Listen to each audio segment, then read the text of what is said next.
Bonjour, chers frères et sœurs.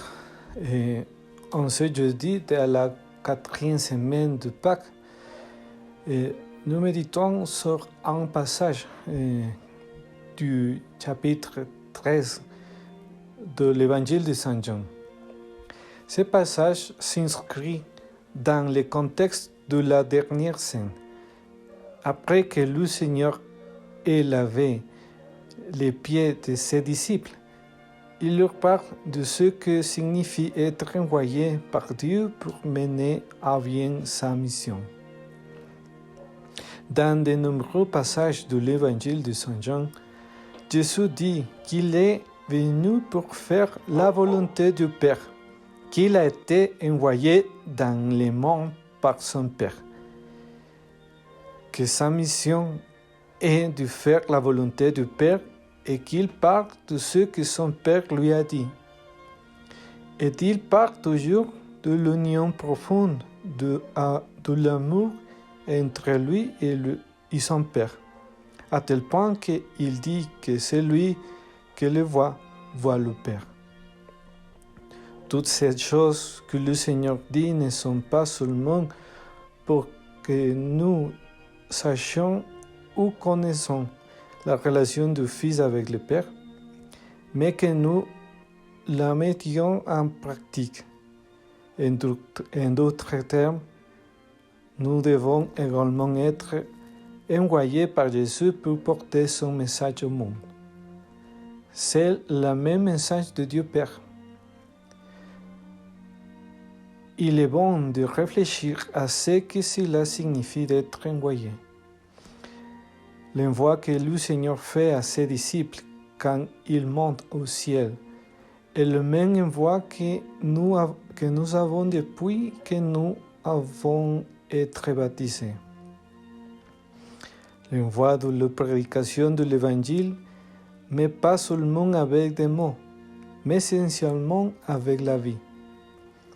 Dans cette optique, nous devons à tout moment effectuer l'expédition.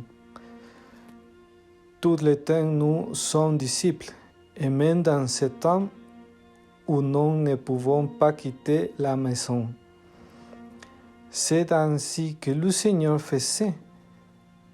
Peu importe où il est ou avec qui, il faisait toujours la volonté de Dieu. Il faisait son envoi. Mais cette expédition a une base principale et essentielle. Jésus a tout accompli fidèlement pour l'amour et l'union qu'il a avec son Père. À cause de cet amour, le Seigneur fait lui-même la volonté du Père, de sorte que ce n'est plus seulement un commandement, mais Jésus qui assume totalement la volonté d'amour de son Père. Il aime la volonté de son Père et choisit librement de la faire toujours et fidèlement. Il est donc ici pour faire la volonté de celui qui l'a envoyé et non sa propre volonté. Il s'agit d'une attitude permanente de Jésus. Cette attitude d'aimer est ce que le Seigneur nous demande. Il nous avertit que nous devons être humbles pour être envoyés. Nous ne pouvons pas être plus que notre Maître, qui est Jésus.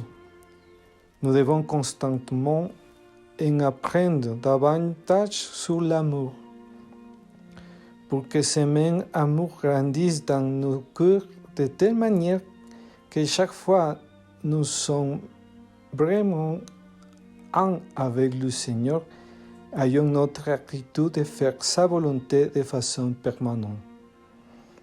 De cette façon, nous attirerons les paroles de Jésus, que nous fassons la volonté de celui que nous a envoyés. Ils deviendront chers en nous. Demandons à Dieu cette grâce d'avoir de plus en plus conscience de l'envoi que nous avons et d'avoir plus d'amour pour pouvoir l'exécuter dans cette union forte et unique avec Dieu. Que Marie nous aide dans cet effort qu'elle a également fait dans sa vie. Que Dieu vous bénisse au nom du Père, et du Fils et du Saint-Esprit. Amen. ¿Qué tal?